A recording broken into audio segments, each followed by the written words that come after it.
What was your inspiration for ReBoot? The inspiration for ReBoot, it was kind of situational. We'd just done a pop promo on CGI back in, this is like 1984, and we decided to do a TV show in CGI as well. And at that time, CGI was very primitive, so people were always saying, you know, like, well, why does it look so weird? So we came up with the idea that it was inside a computer, so that the look was explained by the medium, and it just went from there. What kind of issues did you have to deal with the fairly new medium? Oh, God. Everything from, I mean, disk crashes, lost data, software that didn't work properly, everything you can think of. I mean, these days, animation software and computers are pretty stable. Back in the day, not so much.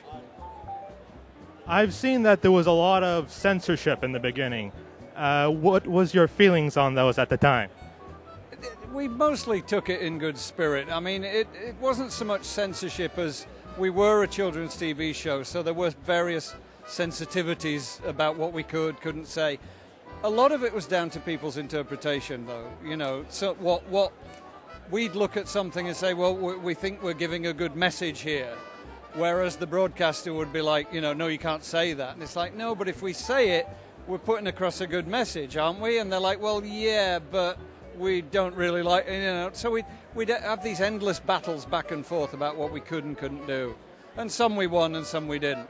But we always tried at the end of the episode, at the end of the day, to get the right message across. I heard one of the most confusing ones was that you weren't allowed to use the word hockey or any hockey-related things. Yeah, for some reason, and I mean, this is very weird for a show that was produced in Canada. But yes, apparently hockey was a slang term for something really obscene that we'd never heard of. I mean, when the BS&P told us that, our jaws hit the floor, and we're like, "Are you serious? Really?" And like, we hunted high and low to find somebody who had heard that meaning before. We could never find one, but for some reason, they had a bee in their bonnet about it.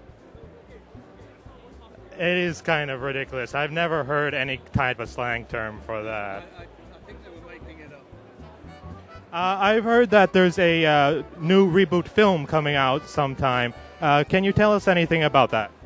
Not really, because I'm not actually directly connected with that project. The company that owns the rights to the show say they're bringing out a movie. They've been saying it for a while, and it's not emerged yet. But in this business, you never say never. So patience, I guess. You just got to wait and see.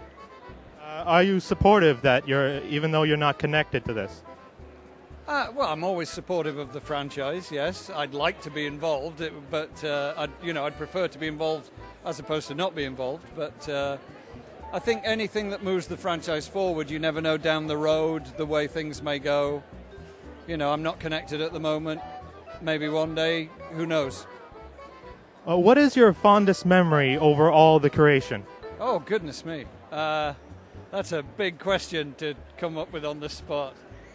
I don't know. The company back in the day when we were producing the show was very much like a family. So I think the sort of the camaraderie, the work, we used to hang out together, we used to go drinking together, we used to eat together. It really was like a huge family back in the like season 2, season 3 days, and we built up a great company.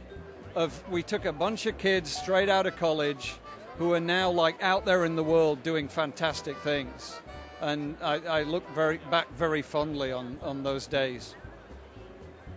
One last thing, I bought the ReBoot DVD recently, and disc 1 would not start. Can you give me a refund? Me? No. Talk to Rainmaker. Thank you. You're very welcome.